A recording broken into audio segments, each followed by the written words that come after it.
Hello and welcome to part 8 of my SEO tutorial. In this tutorial we're going to be talking about some of your website's structural and functional important issues when it comes to search engine optimization.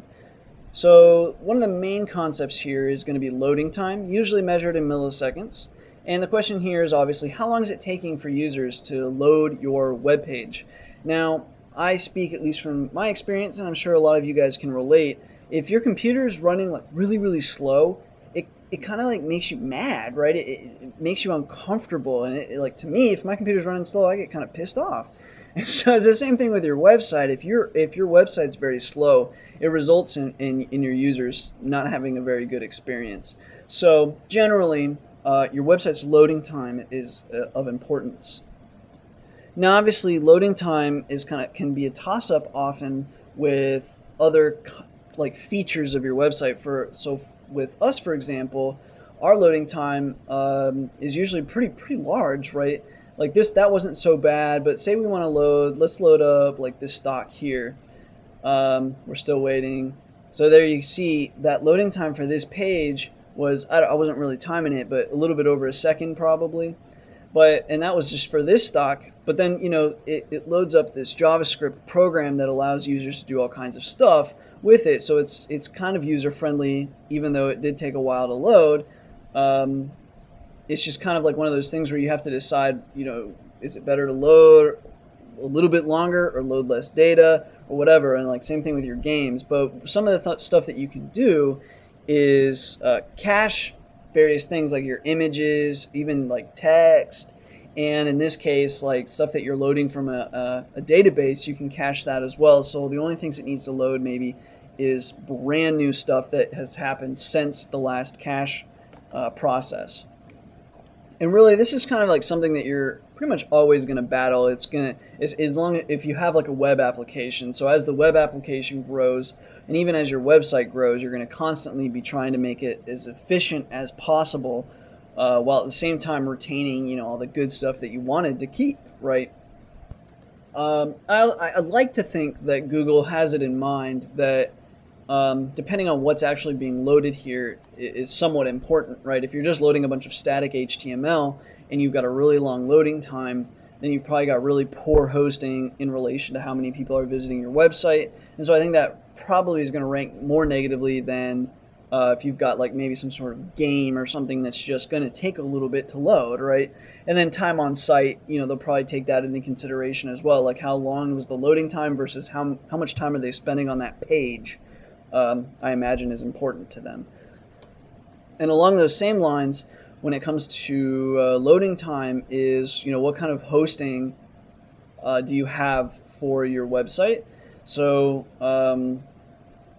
if you have shared hosting, for example, you're usually sharing a server with somebody else.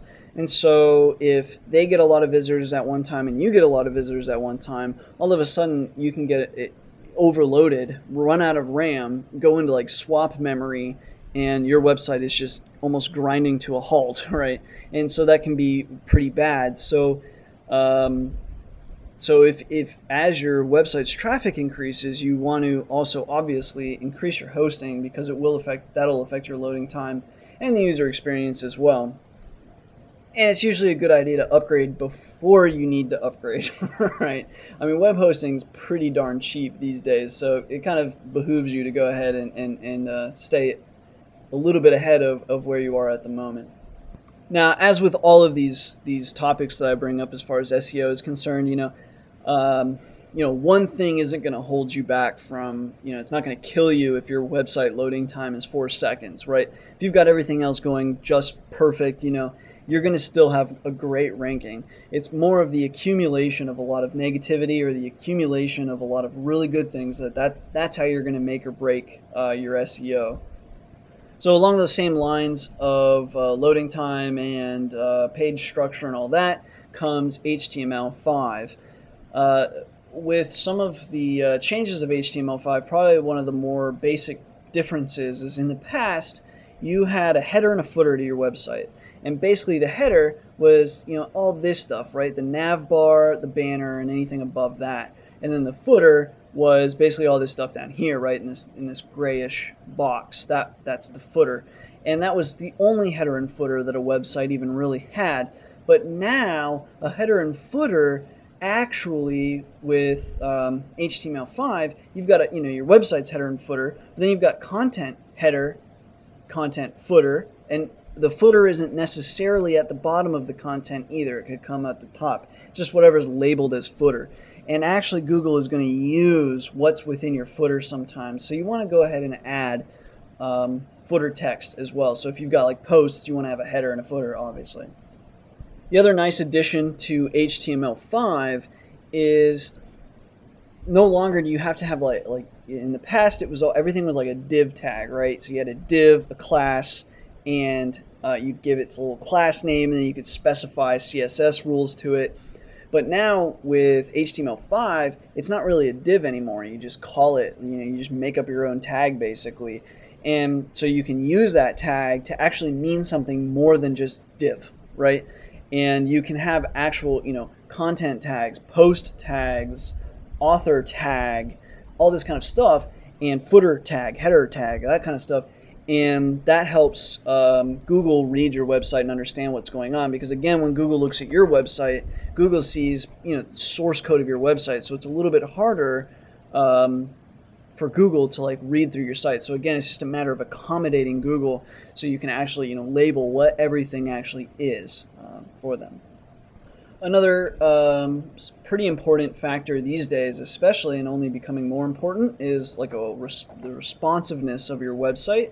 So how easily are people able to view your website on various screens? Now, at the same time, it's important right now. I also think it's losing importance and is going to be less important in the future. And what I mean by that is, like if you visit a non-responsive website on your phone, if you have like an up-to-date phone and you visit a still non-responsive website, your phone's actually pretty good at displaying just the content. And then as time goes on, as more people are using HTML5 and stuff, HTML5 is kind of for the future, and your phone will be able to display HTML5 how it wants to display it. So it's almost like we're in this transitional period right now where it is really important, but I think in the future, your devices will automatically display the website however they see fit. So, and you can probably even choose how you want to display a website. I bet it's going to be crazy in the future, guys. But anyway, it's still important. Especially if a lot of your viewers, like if you have like a social site or something or a blog, chances are people are going to be viewing it on all kinds of different screens. You might have 30% on a computer, 30% on a tablet, 30% on a phone, right? And so you want it to be responsive. So here I've got a couple examples. One is my Centex website. It's not very responsive. So like if I move this around, not too much changes. Like the main content here will move around, but it's not very responsive of a website. But I have another website, my personal website here. It's very responsive, and so like we'll move to we'll just put it on this page here, and so you can see that there's a bunch of stuff here. And I'm actually kind of curious. I forget what happens to these images. They might not work out, but we'll see. But anyways, as you squish this, you can see that it's got basically a full screen view. And then as you come in, it's got about an 800 by 600 screen view. So it kind of squishes some stuff up, squishes up the text. Everything's fitting in there so far. And then you've got basically the mobile view. And again, it squished up the pictures. It squishes up the video in that picture too. So no matter what someone's viewing this website on, they're able to view it very nicely. And then the buttons, obviously, they went here and stuff. So like this is an example of a highly responsive website that's viewable on basically anything. So you keep that in mind as well as you're building your website. But you can also consider, what are people actually doing when they visit your website. Like I've got a website that's dedicated to pure gaming. It's a computer game. You can only play it on a computer. And the only time you would ever want to visit our web app is if you were playing the game. So to me, it's like, well, it's not very important that we have a really responsive website, right? It just seems like a waste of time. So you can kind of take into consideration that. And plus, like I was saying, in the future, as long as you've converted to HTML5, and even if you haven't, I bet it won't be that big of a deal. as the device itself kind of orients the page. But still, today, it does matter. It will matter for your ranking, and you want to keep that in mind. Now, the next few things as far as structure, even loading time, and really like the path on your website is concerned, how you want to orient your website. A lot of times it's just a huge case of trial and error. And so one of the most useful tools, in my opinion, for building a website and kind of structuring and orienting your website and building content that people are actually engaging themselves in would be some sort of analytics. And in my opinion, Google Analytics just kind of, they take the cake on everything. Google Analytics is very, very good.